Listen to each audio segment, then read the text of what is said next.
He told me once that grief has its own language. Mine was silence. But when I opened his hymn book, a verse was underlined in red. To everything, there is a season, I think. He knew I'd still be waiting for mine. This is the Vicar's confession, a sacrifice for the truth. Brought to you by The Hidden Chapter. Some stories aren't meant to stay hidden.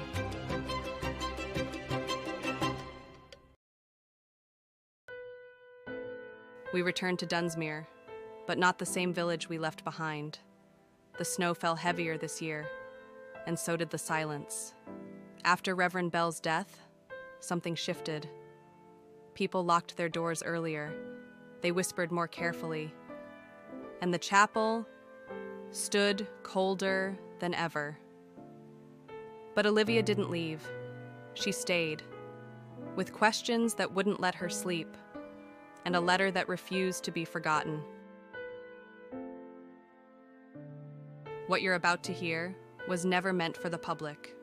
It was found in the final pages of Reverend Bell's own journal, hidden in plain sight. A story written in fragments, secrets etched between candlelight and confession, and it begins with a verse left behind by the widow.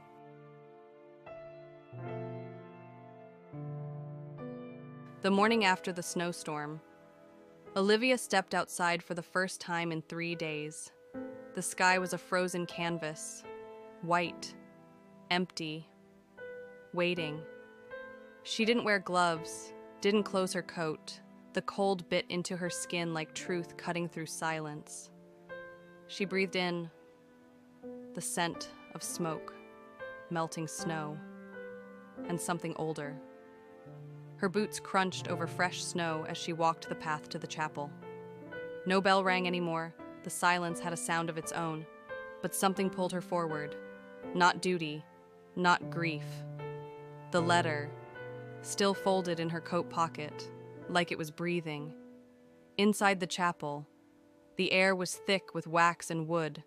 Dust floated like forgotten prayers. Candles stood unlit. And on the pulpit, a second envelope. Smaller. No red ink. Just one word. Her name. She didn't open it. Not yet. Because deep down, she already knew. This wasn't the end of the Vicar's story. It was only the beginning of hers.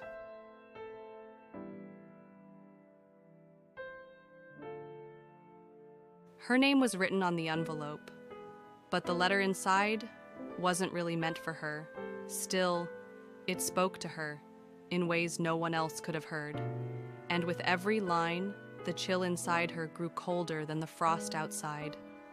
There was a name, a place, a warning, and at the bottom of the page, a question. Will you help me finish what I could not? Olivia folded the letter, tight, as if it could be unread. But something had been set in motion, not just confession, reckoning, and it had her name on it.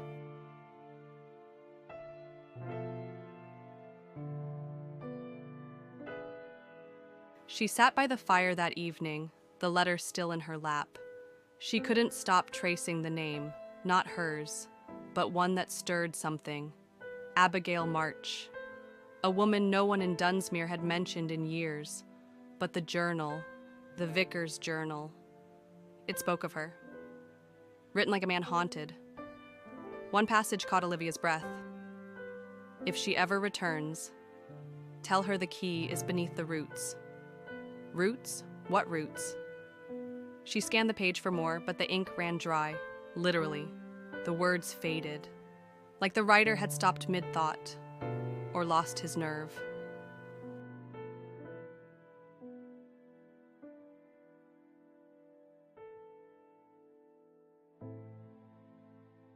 Olivia lit a second candle. She laid the letter beside the journal and stared at them both. Two voices, from the same man, but one still had unfinished business. She rose, pulled on her coat, and stepped into the dark. Snow still fell, but softer now, as if it, too, were listening. She didn't tell anyone where she was going. She only carried the letter, and the name, and a whisper in the back of her mind. If she ever returns. She didn't know what she'd find, but she knew where she had to go.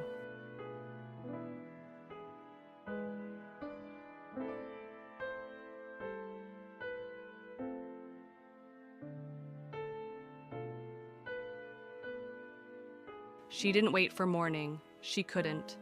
Not with the letter burned into her hand, and the vicar's voice echoing louder than the wind. She crossed the chapel yard with only a lantern, and the name, Abigail March.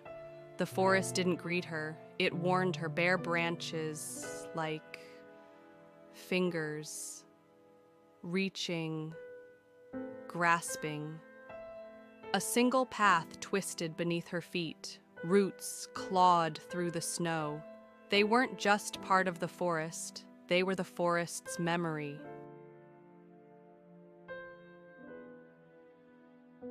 The letter had said, "Tell her the key is beneath the roots."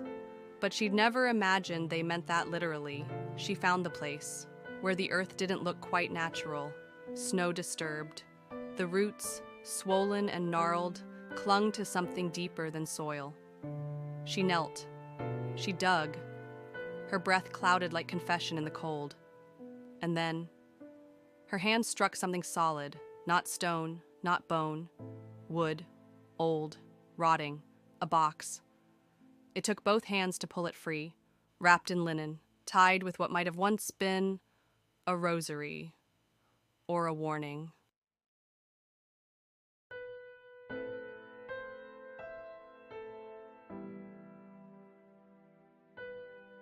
She didn't open it. Not yet. Because before she could, she felt it. A presence behind her. Not cold like the air, but colder. Still. She turned. Nothing. No one. Just the wind brushing through trees that seemed far too quiet.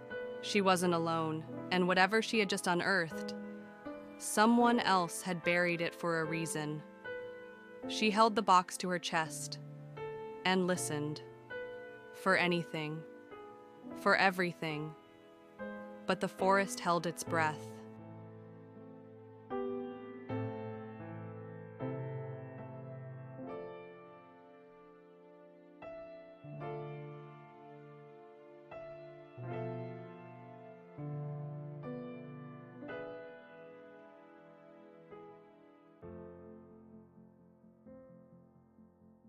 She came looking for a confession, but what she found was a responsibility.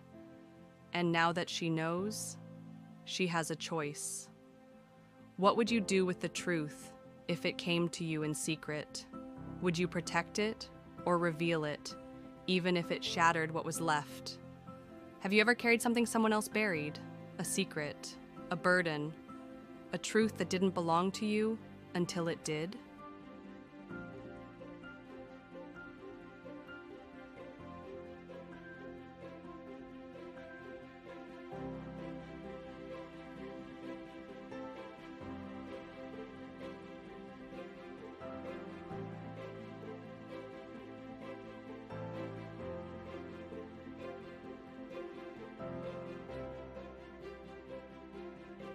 She thought the box would bring closure, but what it gave was a burden, a silence too old to trace, now resting in her hands.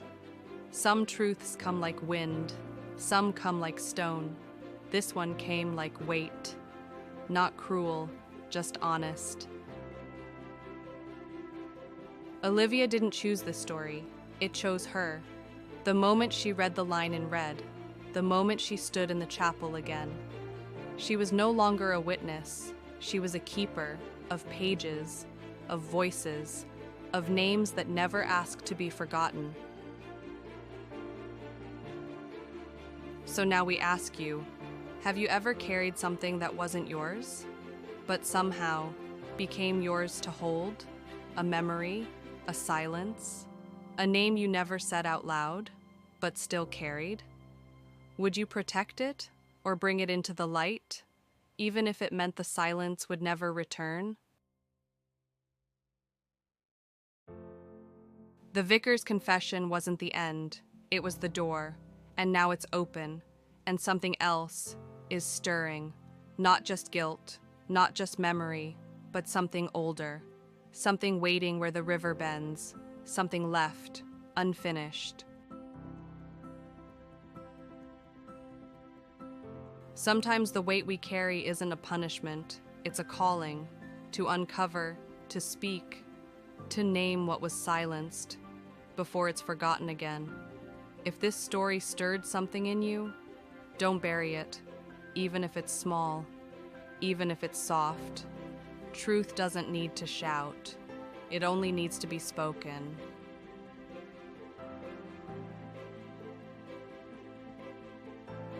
Let us know in the comments, or whisper it to yourself first. Just don't leave it buried. Like the story, if it left a mark. Share it with someone who's walked with silence. Subscribe to uncover the next hidden chapter, because truth doesn't rest in the grave, it remembers. This is the hidden chapter, and we're not done yet.